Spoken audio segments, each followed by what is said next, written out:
घमंड का फल। बहुत समय पहले की बात है। बनारस के किसी गांव में 6 दार्शनिक रहते थे। वे सभी अपने अपने विषयों में पारंगत थे, जिसके कारण उन सबको कुछ घमंड भी था कि हम तो शास्त्र के मर्मज्ञ हैं, ज्ञानी हैं, बाकी सब तो ऐसे ही हैं। वे क्या जाने शास्त्र की बात। कहने का मतलब यह है कि उन्हें अपने विषय ज्ञान पर बहुत घमंड था। संयोगवश एक बार उन्हें दूसरे किसी गांव से एक शास्त्र संगोष्ठी में भाग लेने के लिए आमंत्रण मिला और वे सभी संगोष्ठी में भाग लेने के लिए तैयार हो गए। संगोष्ठी स्थल या गांव गंगा नदी के दूसरी ओर था, इसलिए नदी पार करना आवश्यक था। अतः उन सब ने नाव से नदी पार करने का निर्णय किया और सवार हो गए एक नाव में। जैसे ही खेवैये ने नाव खेनी शुरू की तो पहला दार्शनिक खेवैये से बोला, अरे ओ खेवैये, कुछ न्याय दर्शन का भी अध्ययन किया है कभी, या जीवन भर ऐसे ही नाव खेते रहे हो? दूसरा बोला, अरे कुछ ज्योतिष का ज्ञान भी है कि नहीं? तीसरा बोला, अरे कभी जैन दर्शन भी पढ़ा है कि नहीं? चौथा बोला, अरे कभी कुछ पौराणिक कथाएं सुनी पढ़ी है कि नहीं? पांचवा बोला, अरे कुछ भूगोल खगोल का ज्ञान है कि नहीं? छठा बोला, अरे कुछ साहित्य वाहित्य भी पढ़ा सुना है कि नहीं? इस प्रकार वे सभी दार्शनिक महाशय उस खेवैये की खिल्ली उड़ा रहे थे। अरे ये क्या जाने इन सब बातों को, हरे के भाग्य में थोड़ा ही लिखा होता है।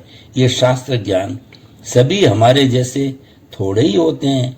इसी तरह वे और भी अनाप शनाप बातें करते हुए अपने घमंड को व्यक्त कर रहे थे। खेवैया सब बातें सुन रहा था और चुपचाप नाव खेता जा रहा था। तभी उनमें से एक दार्शनिक महाशय बोले, अरे ओ गूंगे, क्या तू सचमुच गूंगा ही है? गूंगा ही हो तो ही नहीं है, कुछ बोलता ही नहीं है, या हमारी बातें सुनकर तेरी बोलती बंद हो गई है? तब खेवैया मुस्कुराते हुए बोला, हे मेधावियों, मेरे परिवार में पीढ़ी दर पीढ़ी परदादा दादा और बाप सब यही काम करते चले आए हैं। अतः हमें पढ़ने लिखने का मौका ही न मिला, बस अपना यही खानदानी काम करते आए हैं और कर रहे हैं। अतः मैं क्या जानूं ये सब बातें।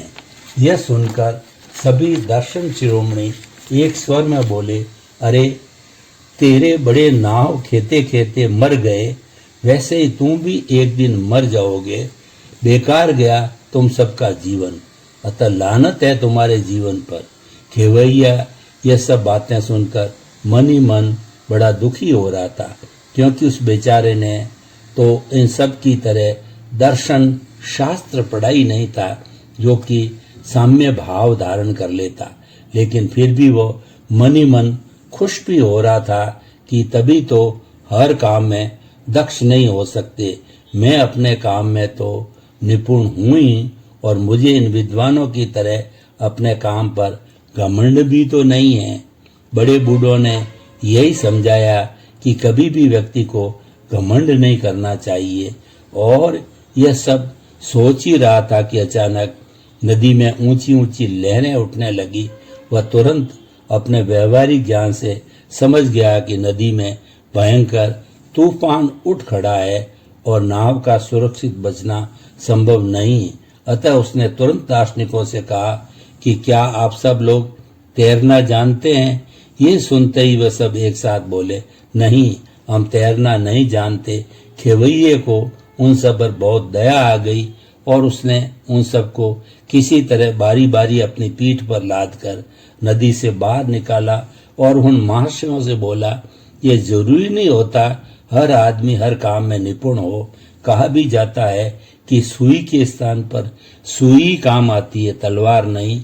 और हाँ देखो, मैं पढ़ा लिखा शास्त्रज्ञ विद्वान तो नहीं हूँ, लेकिन मेरे बुजुर्गों ने मुझे शिक्षा अवश्य दी है कि कभी भी घमंड नहीं करना चाहिए और मुसीबत में दूसरों के काम आना चाहिए। बस मैं तो उसी शिक्षा का पालन करना जानता हूँ और यही मेरी विद्वता भी है।